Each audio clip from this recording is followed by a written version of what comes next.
पुंडलिक वरधारी विठ्ठल श्री ज्ञानदेव तुकाराम पंढरीनाथ भगवान की जय। प्रभु श्री रामचंद्र भगवान की जय। कपिलवर्य महारुद्र हनुमान की जय।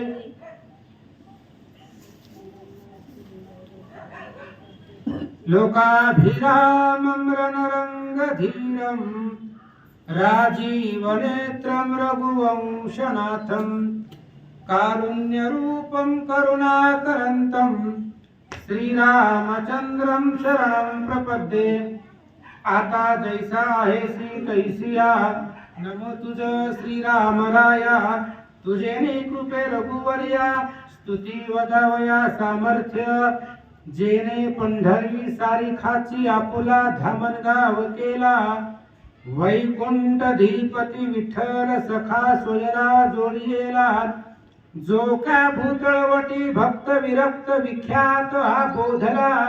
त्या श्री संत मानुकोजी चरणी साष्टांग मी घातला। नीलांबुज श्यामल कोमलांगम सीता समारोपित वामभागम। पाणुमासायक चारुचापं नमामि रामं रघुवंशनाथं। आता जैसा आहेसी तैसिया नमो तुझ श्रीरामराया। तुझे कृपे रघुवर्या स्तुती वदावया सामर्थ्य। वचन ऐका कमळापती माझी रंकाची विनंती। कर जोडितो कथे काळी आपण असावे जवळी। उडाला तो उडाला कपिंद्र उडाला। समुद्र लंघोनी लंकेत गेला। लंकेत जाऊन विचार केला। नमस्कार माझा त्या मारुतीला। प्रस्तुत प्राप्त प्रसंगी प्रवचन रूपी सेवा ते आधी छोटासा परिहार अखंड हरिनाम सप्ताह मौजे सौंदर्य तालुका बार्शी जिल्हा सोलापूर आणि या असणारा तृतीय दिवसाचा सप्ताह अखंड हरिनाम हनुमान जन्मोत्सव हनुमंताच्या जन्माच्या उत्सवानं साजरा केलेला ही असणारा सप्ताह आहे। आणि या सप्ताहामधील दुसऱ्या दिवसाची सेवा पुष्प माझ्यासारख्या पामराकडे किंवा माझ्याकडे असणारी सेवा प्रवचनाची आलेली आहे। आणि हनुमंताच्या जन्म उत्सवानिमित्त सप्ताह आहे। हनुमंताच्या मंदिरामध्ये आहे, हनुमंताच्या समोर आहे आणि हनुमंताच्या सानिध्यामध्ये आहे। त्यामुळे मग विचार केला आता प्रवचन करायचं, मग आता ओवी कोणती निवडावी। ज्ञानेश्वरी पाहिली आणि विचार केला हनुमंताच्या जन्म उत्सवानिमित्त करायचं असल्यामुळे आपल्याला रामायणामधीच ओवी घ्यावी लागेल। एकंदरीत प्रवचनाला रामायणाची ओवी नसते, पण आता भावार्थ रामायण ग्रंथ आहे। युद्धकांड अध्याय 45 त्याला शक्तीतला तिसरा अध्याय म्हणतात। 45 अध्याय आणि शक्तीमधील तिसरा आहे। आपुलिया हो प्रताप शक्ती लाहोनी सकळांची वरदोक्ती। वज्र देही ऐसी ख्याती त्रिजगती मिरविजय। प्रवचन रूपी सेवेकरिता निवडलेली ही ओवी आहे। ओवी रामायणामध्ये आणि या ओवीमधून एकनाथ महाराज सांगतायत की हनुमंताच्या आघात पुरुषार्थाचं वर्णन, हनुमंताच्या प्रतापाचं वर्णन, हनुमंताचा पुरुषार्थ किती आहे, हनुमंताचा पराक्रम किती आहे, या ओवीमधून नाथ महाराज आपल्याला सांगतायत। आपुलिया हो प्रताप शक्ती लाहोनी सकळांची वरदोक्ती। वज्र देही ऐसी ख्याती त्रिजगती मिरविजय। आपल्याला माहिती आहे महाराज, आता हनुमंतरायाकडे अफाट शक्ती आहे। कारण रामाने सांगितलेलं आहे जगती तळे हनुमंतासी रणयुद्धासी न भिडवे। जगामध्ये माझ्या हनुमंता बरोबर युद्ध करून जिंकेल असा जगामध्ये युद्धच नाहीये का शरीर वज्र ऐसे कवळी ब्रह्मांड जो कुच्छे. त्या हनुमंताकडे एवढं बळ आहे, आघात सामर्थ्य, ताकद आहे.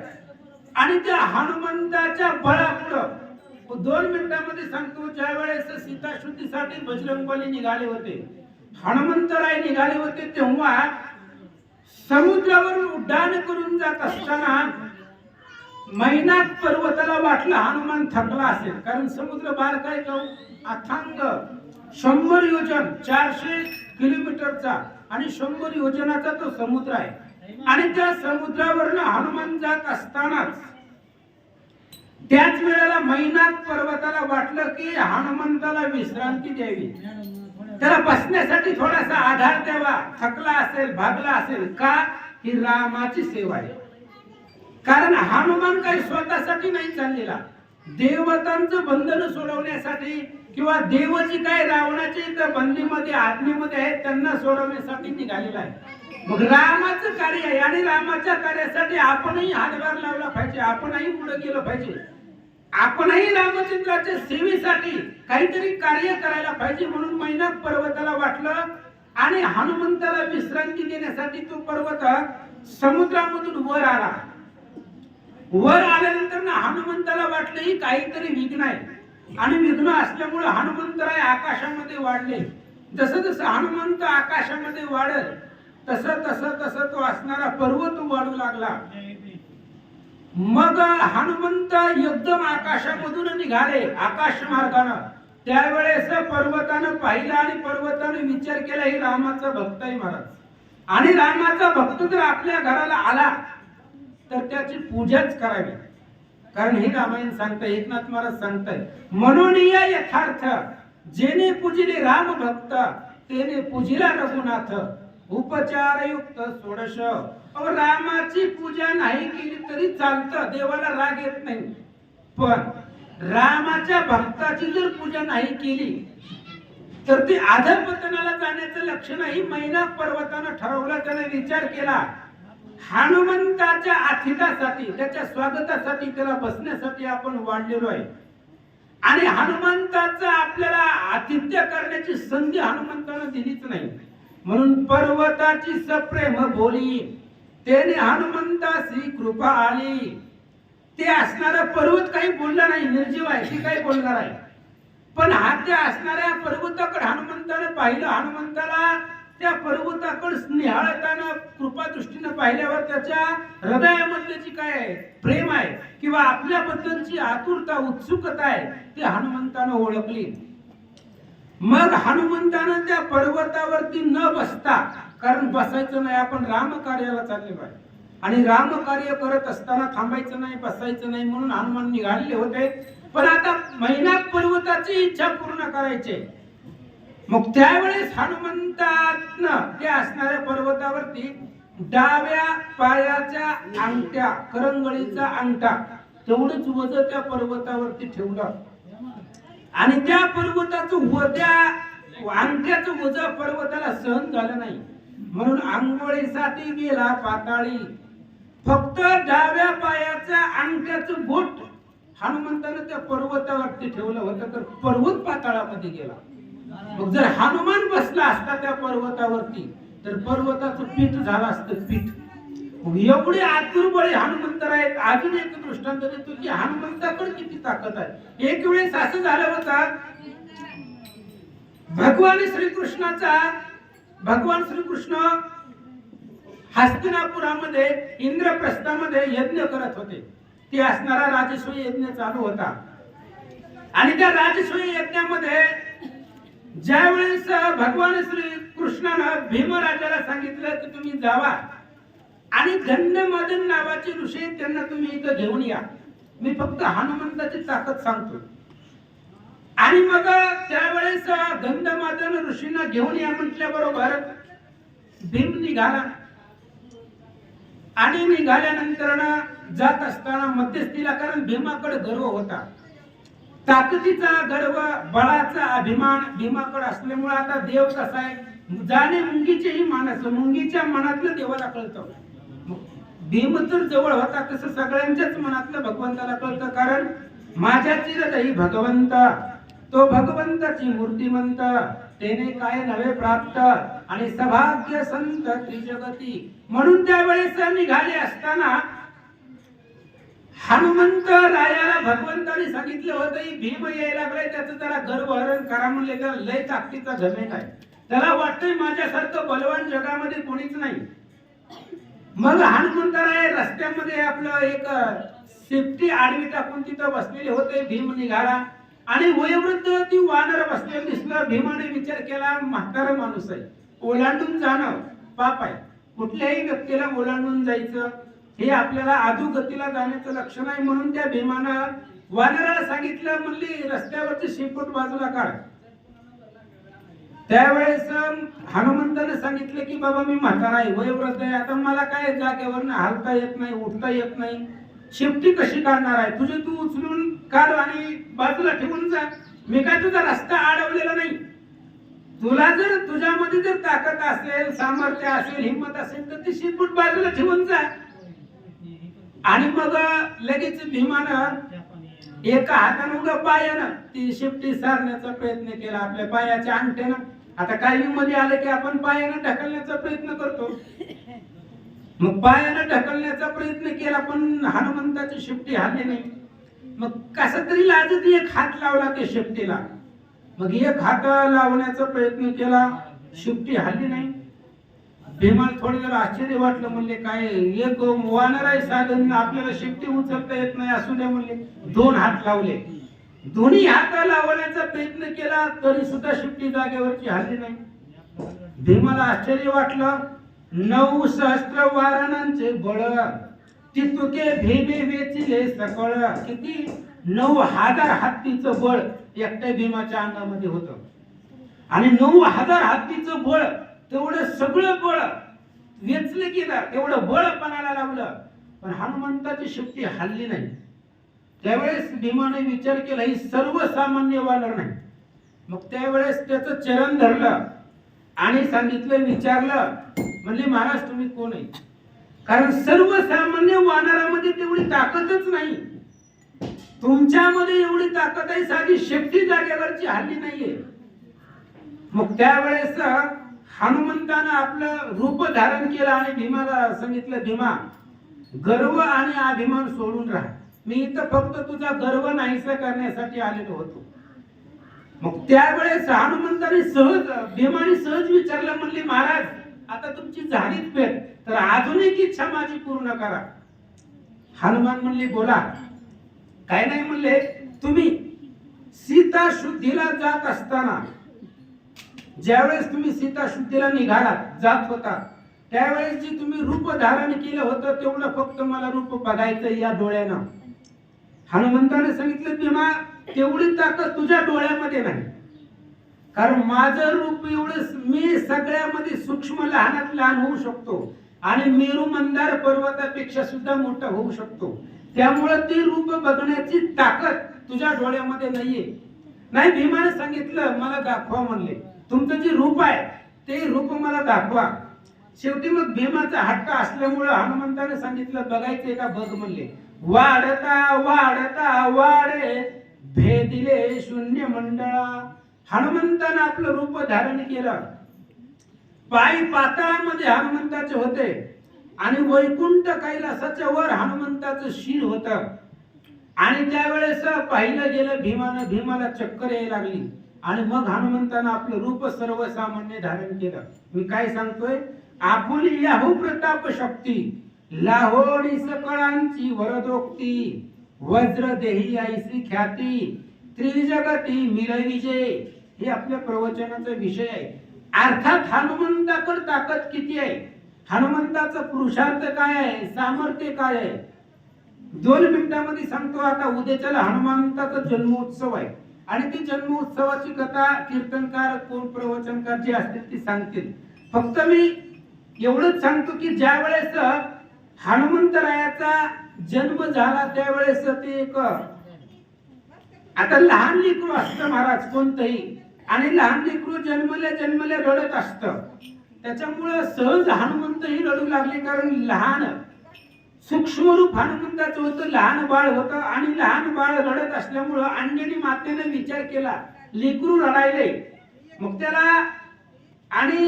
त्याला खाण्यासाठी आपण काहीतरी आणून द्यावं या उद्देशानं अंगणामध्ये हनुमंताला ठेवलेलं होतं अंजनी मातेनं. आणि ठेवल्यानंतर ना मग अंजनी माता वनामध्ये गेली. त्यावेळेस जात असताना त्याआधी हनुमंतानं अंजनी मातेला विचारलं होतं सहज, म्हणले आपण वानर आहेत, आपलं खाद्य काय आहे?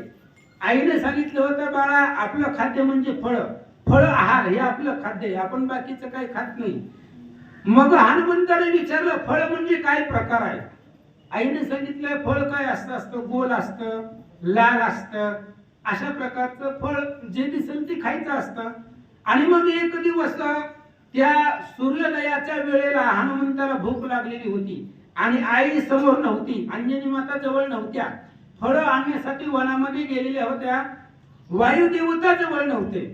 मग एकटा हनुमंत होता, भूक लागलेली होती, रडू लागले, आक्रोश करू लागले, दुःख करू लागले, पोटामध्ये भूक लागलेली होती. मग काय खावं, भूक अनावर होती. मग विचार करत करत सहज हनुमंताची दृष्टी आकाशाकडे गेली तर सूर्य नुकता सूर्य उदयाची वेळ होती त्यावेळेस. आणि मग लाल अशा प्रकारचं प्रतिबिंब सूर्याचं ते हनुमंताच्या दृष्टीला दिसलं. आणि दिसल्याबरोबर मग हनुमंताने विचार केला, आईने सांगितलेलं आहे जे लाल आकाराचं फळ असतं तेच आपलं खाद्य आहे. मग हनुमंताने विचार केला ते दिसतंय, मग आणायला अडचण काय आहे? जर आपल्याला ते फळ दिसतंय, मग त्याच वेळेस हनुमंताने त्याच अंगणामधून त्या झोपडीपासून, कारण जवळ कोणी नव्हतं थांबवण्यासाठी, अडवण्यासाठी की बाबा तू जाऊ नको असं आणून देते किंवा समजूत काढण्यासाठी जवळ कोणी नव्हतं. आई वनामध्ये गेलेली होती, वायुदेवता जवळ नव्हते. आणि मग त्यावेळेस निघाले. हनुमंताने विचार केला चला आईने सांगितलेच आपल्याला लाल आकाराचं जे फळ आहे ते खावा, म्हणून मग हनुमंतानं उड्डाण केलं. आणि उड्डाण केलं जिथं सूर्य आहे, आता पृथ्वी आणि सूर्यामध्ये किती अंतर आहे, पण हनुमंतानं जे वेगानं उड्डाण केलं ते सूर्य देवाच्या जवळ हनुमंताला निघाले.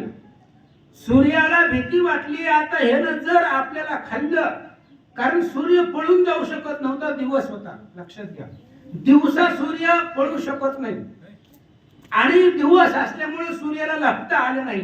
आणि पुढचा येणारा हनुमान आहे आणि त्या हनुमंताचं त्याच्यावर ते निवारण करावं तेवढी क्षमता, तेवढी ताकद हनुमंत त्या सूर्यदेवाकडे नव्हती. मग काय करावं? सूर्य विचारात पडला की आता काय करावं? संकट जे आहे ते संकट अनिवार्य आहे.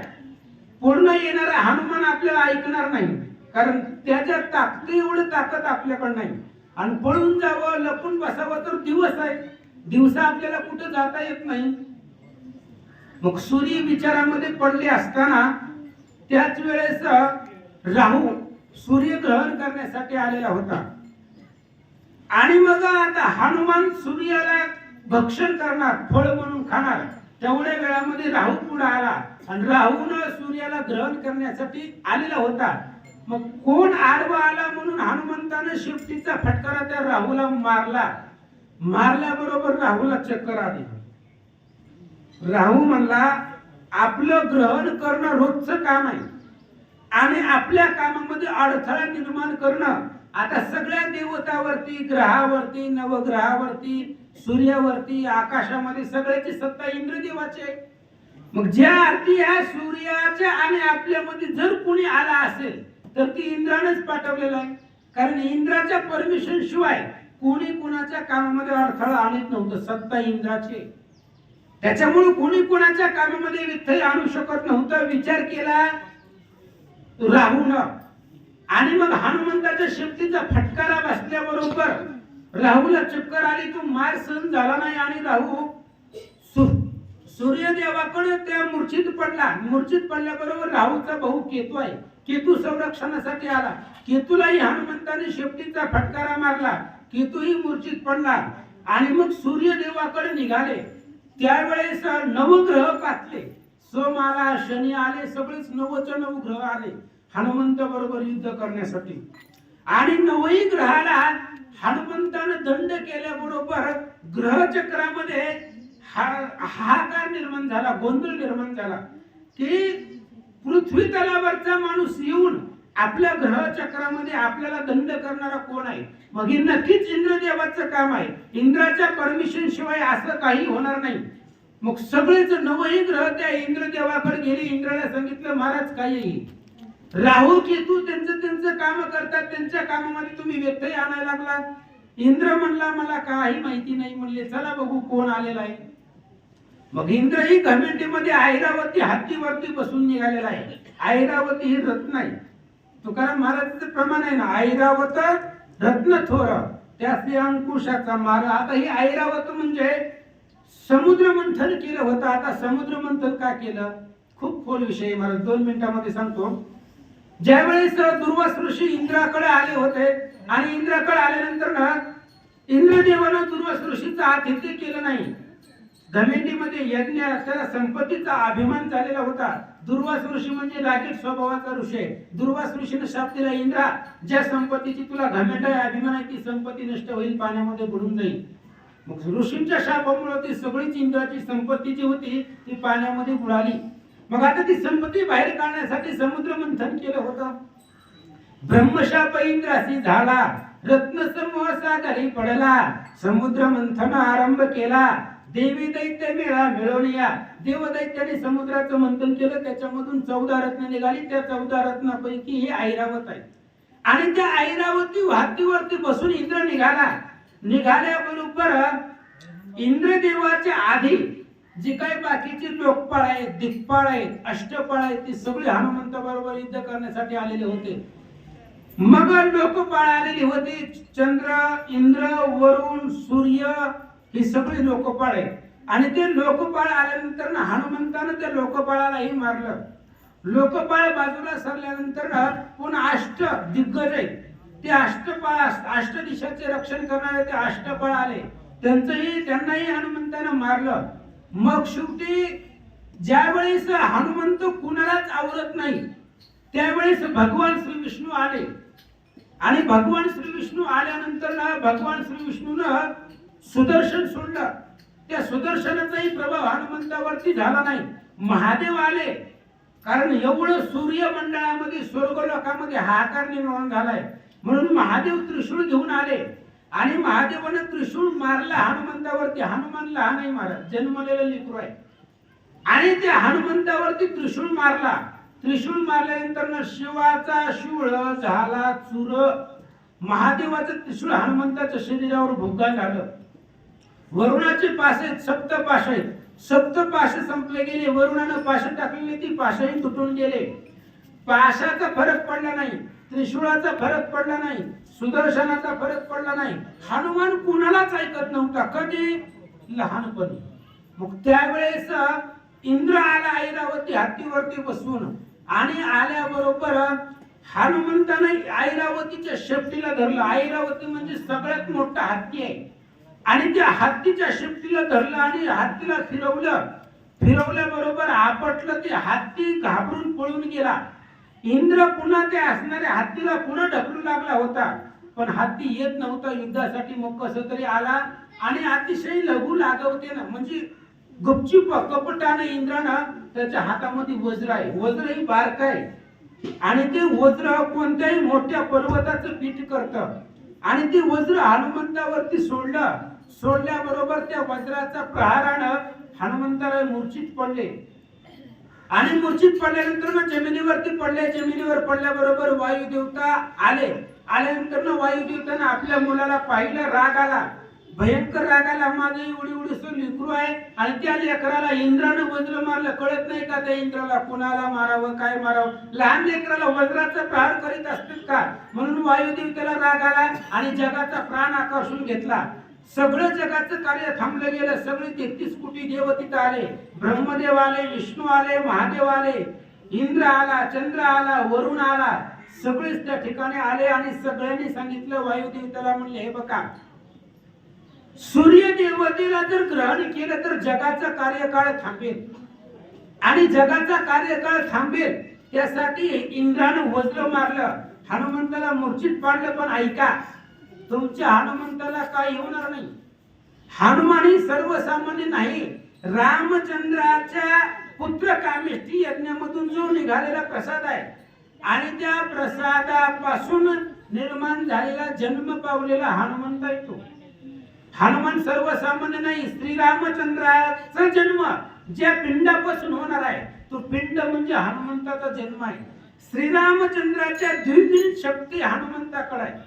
म्हणजे रामचंद्राचा दुप्पट शक्ती हनुमंताकडे. बघा विचार करा, रामायणामध्ये उल्लेख आहे ज्यावेळेस त्या प्रसादाचे 3 भाग केले जातात त्यावेळेस एक भाग कैकेयीला दिला जातो, कारण तिला उशिराच का दिला म्हणून लागेल तू ती काही ती प्रसाद खात नाही.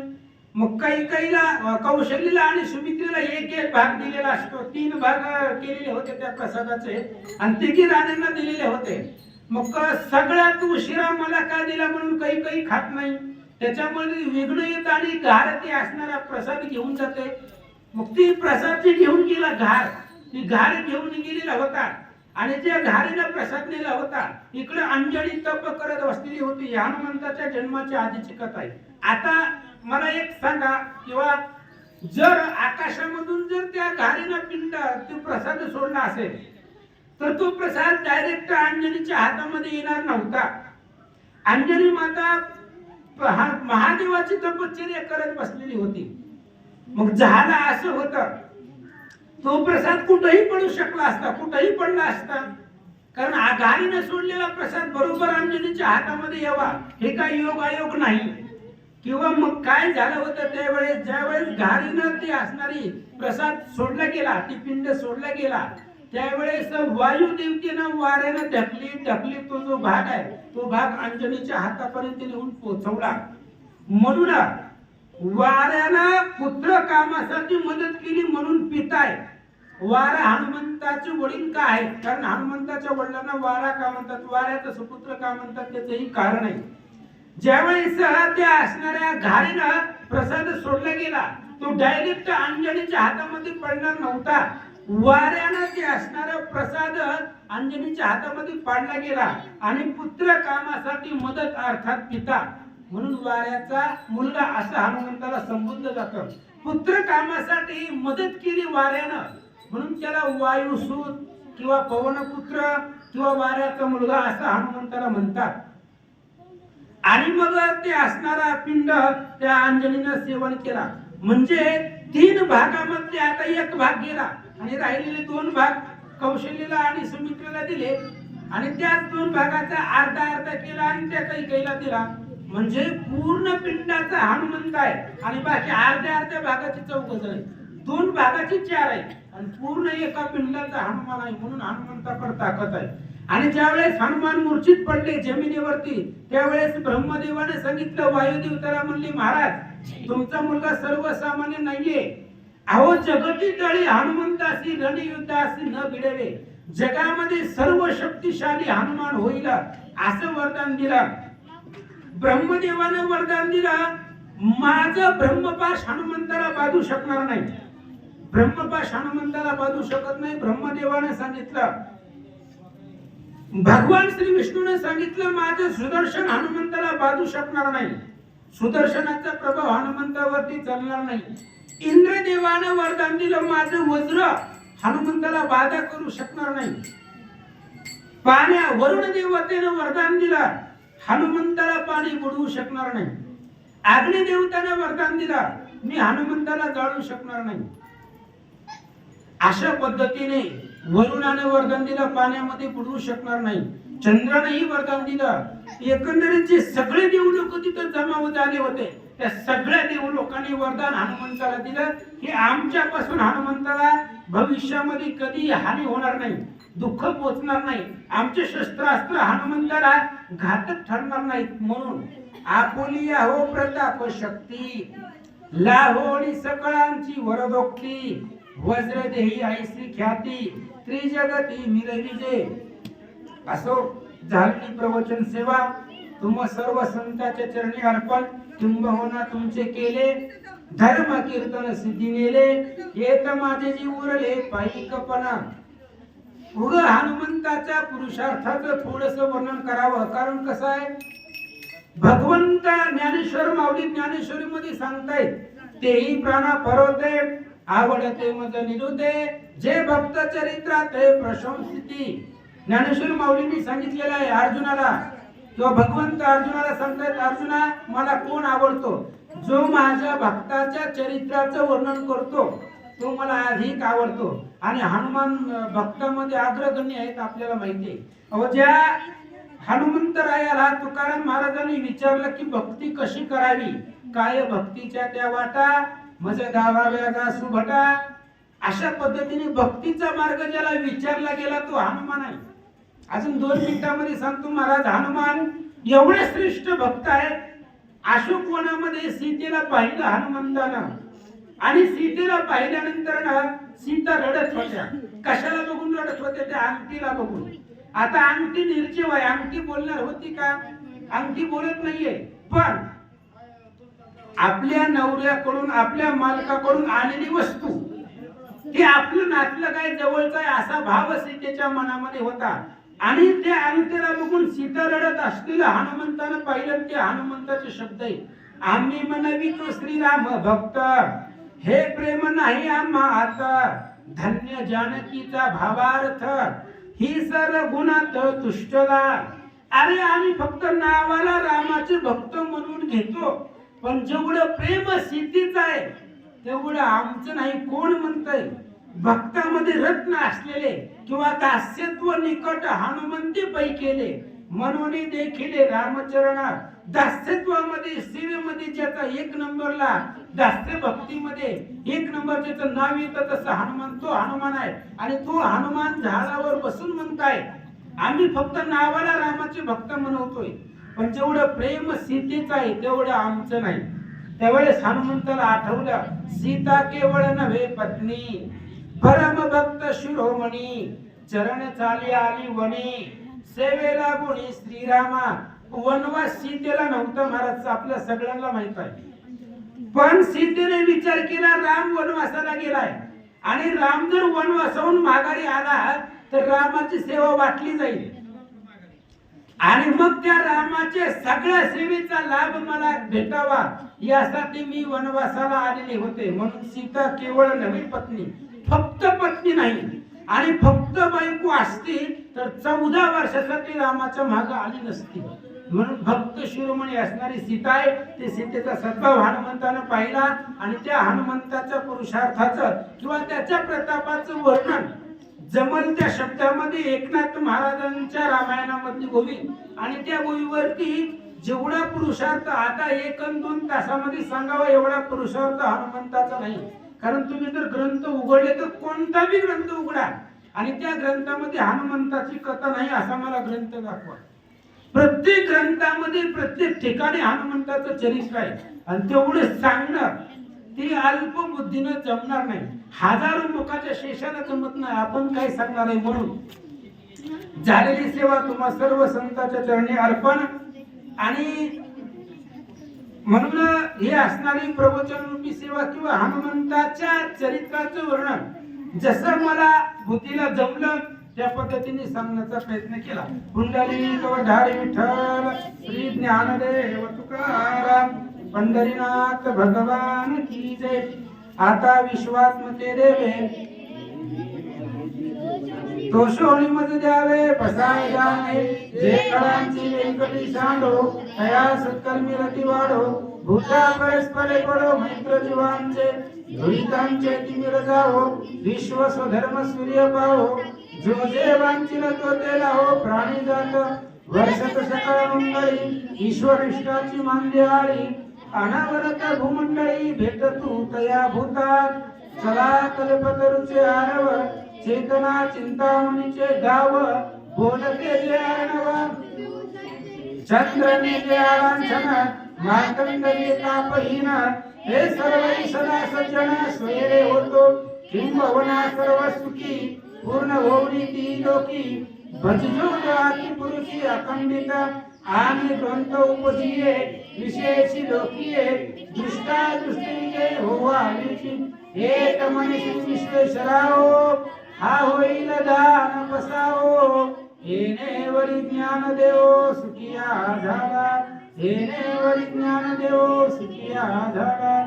येणेवरी ज्ञानदेव सुखिया झाला पुंडलिक वरधारी विठ्ठल श्री ज्ञानदेव तुकाराम.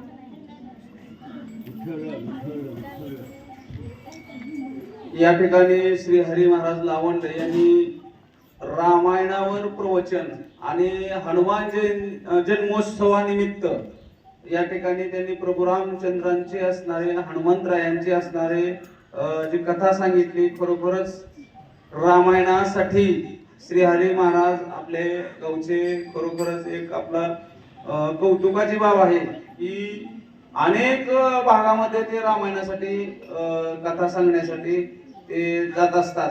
आणि एक डोक्यात आलं खरोखर की रामायण ऐकायचं असेल आणि प्रभू रामचंद्राचे असणारे हनुमंतरायाची कथा ऐकायची असेल तर श्री हरी महाराजांच्याच मुखातून ऐकली पाहिजे. त्यांनी खूप मोठा अभ्यास रामायणावर आहे त्यांचा. म्हणून एक सद्बुद्धी सुचली की बरं झालं की हरी महाराजांचं प्रवचन ऐकायला मिळालं. खरोखर त्यांनी आपल्या असणाऱ्या विनंतीला मान देऊन या ठिकाणी श्री हरी महाराज आले आणि त्यांनी सुंदर असं प्रवचन या ठिकाणी त्यांनी सेवा केली. त्याबद्दल जय हनुमान भजनी मंडळ व समस्त ग्रामस्थ सौंदर्य यांच्या तर्फे त्यांचं ऋण व्यक्त करतो. असं दरवर्षी त्यांनी त्यांची प्रवचनाची सेवा. मी तर म्हणतो आता आज एकच दिवस त्यांना वेळ अपुरा मिळाला. महाराजांचं पुढच्या वर्षी मला वाटतंय की दुपारी किंवा पुढच्या वर्षी सुद्धा प्रवचन त्यांचं दोन्ही दिवस प्रवचन. आताच म्हणजे महाराजांना सूचित करतो की प्रवचन दुसरं ठेवण्यापेक्षा महाराजांचं का रामायण खरं ऐकायचं असेल तर त्यांचा खूप मोठा अभ्यास आहे रामायणाचा. म्हणून दोन्ही दिवस प्रवचन त्यांचं ठेवलं पाहिजे असं माझं मत आहे. आणि ते त्यांनी करावं पुढच्या वर्षी सुद्धा. 2 दिवस आम्हाला प्रवचनासाठी. कीर्तनामध्ये काय होतं की कीर्तनामध्ये बोलायच्या मर्यादा राहतात पण प्रवचनामध्ये एखादा विषय सुश्राव्य असं त्यांच्याकडून ऐकायला मिळतं. म्हणून पुढच्या वर्षी दोन्ही दिवस महाराजांनी प्रवचन सेवा करावी अशी मी विनंती करतो. खरोखर ते शब्दाला मान देऊन या ठिकाणी प्रवचनाला आले त्यांचं ऋण व्यक्त करतो. या ठिकाणी आबा पण आलेले आहेत. आबांचं सुद्धा रामायणामध्ये त्यांनी हरी महाराजांना सुद्धा त्यांनी अर्थ सांगण्यासाठी पोथी वाचण्यासाठी लहान असताना ते पुढं आणायचे. आणि आबांनी सुद्धा त्यांचं योगदान भरपूर आहे असं म्हणायला हरकत नाही. आणि त्यांनी पुढं हरी महाराजांनी स्वतःहून अभ्यास करून त्यांनी पुढं भरपूर ज्ञान मिळवलं रामायणामध्ये. हे त्यांचं विशेष आहे. आपल्या गावचे आहेत. हा मोठा आपल्याला असणारा स्वाभिमान आहे. हे महत्वाचं आहे. म्हणून आपल्याच गावचे असणारा एखादा व्यक्ती अभ्यासामध्ये पुढे जात असेल तर त्याचं कौतुक करून त्यांचं प्रवचन कीर्तन ठेवलं पाहिजे. आणि ते सेवेसाठी त्यांचं आपल्याला वाढवलं पाहिजे त्यांना. म्हणून सर्वांनी या ठिकाणी प्रवचनाचा लाभ ऐकला त्याबद्दल सर्व श्रोत्यांचे धन्यवाद.